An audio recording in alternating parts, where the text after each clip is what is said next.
Guys আমি দিশা, welcome to my channel দিশা দে। তো guys আবারও একটা চলে এলাম আরেকটা ভিডিও নিয়ে। তো গাইজ ভ্লগ করছি আপাতত, মানে চাইছি যে ভ্লগটা যেন প্রতিদিন কন্টিনিউ করতে পারে। আজকের পর থেকে মোটামুটি ভ্লগ আসবে। তো আজকে আমি যাব একটা জায়গায়, মানে নর্মালি একটু বেরোবো সন্ধ্যাবেলায়, তো সেটাই তোমাদের সঙ্গে শেয়ার করছি। চলো।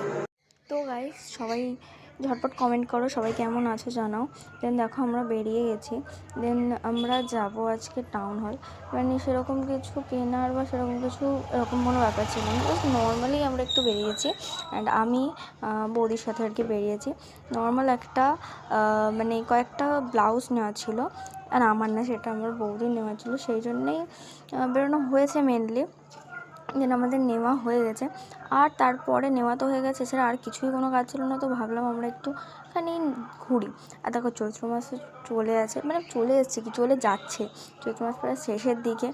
আমরা এর মধ্যে কোনো চৈত্র সেলে বেরোইনি, আজকে বেরোলাম। তো ভাবলাম দেখি কোথায় কি। আর দেখো কত কত সেল বসেছে সারা জায়গায়। আমাদের এটা টাউন হল এই জায়গাটা। এবারে এই যে আমাদের এটা টাউন হল, দেন এখানে প্রচুর সেল বসেছে। অ্যান্ড আমি এইখানে সেলে আমি খালি শাড়ি আর ব্লাউজ, এটা ছাড়া আর কিছুই দেখলাম না। আর কয়েকটা মনে হয় সম্ভবত ছেলেদের টি শার্ট শার্ট এরকম কিছু দেখেছিলাম কয়েকটা, এছাড়া আমি আর কিছুই দেখতে পেলাম না। কোনো রকম চুড়িদার কিচ্ছু দেখতে পেলাম না, খালি শাড়ি আর শাড়ি। আর বৃষ্টি নামাতে আর একটুও ঘোরা হলো না, আর খাওয়াও হলো না, আমাদের বাড়ি চলে আসতে হলো। সো স্যাড, এইভাবে বাড়ি চলে আসতে হলো, কোনো কাজ ছিল না। তাও টাটা।